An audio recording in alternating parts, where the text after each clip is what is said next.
Le rez-de-chaussée de son habitation a été dévasté par une gigantesque coulée de boue. Mais ce matin, équipés de pelles, de seaux et de balais, une vingtaine d'habitants des communes voisines sont venus apporter une aide précieuse à Jean.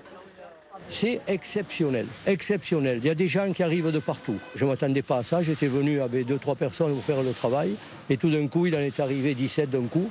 J'en reviens pas. Aider coûte que coûte et faire vite pour Francine et les autres bénévoles afin d'éviter que la boue ne se solidifie. J'ai une prothèse de hanche et l'autre qui est complètement foutue aussi, mais ça fait rien, hein, c'est marche-crève, hein, comme on dit. Hein. Les plus jeunes se sentent aussi concernés.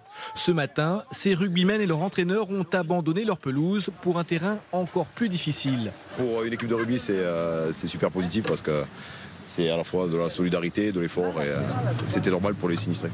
Même là-bas, je pense qu'on ne sera pas les seuls. Je pense qu'arrivé là-bas, il y aura encore d'autres bénévoles qui nous rejoindront. Armel et ses amis habitent à 30 km de la Malou-les-Bains dans le Tarn. C'est loin, mais eux vont effectuer un travail bien spécifique. Le programme du jour, ça va être de déblayer une maison qui est submergée de branchages. Donc on a tronçonneuse, tout le matériel nécessaire pour faire ça. Une solidarité qui a ému et touché une partie des 154 sinistrés de la Malou-les-Bains, en particulier les campeurs, très impactés par les inondations. Là, on a des repas gratuits, on a le petit déjeuner le matin à 9h gratuit, le repas du midi gratuit et le soir la même chose. Quelque part, ça nous fait du bien d'avoir tout ça autour de nous. Des repas et du réconfort pour les campeurs sinistrés, mais aussi pour les habitants de la Malou-les-Bains.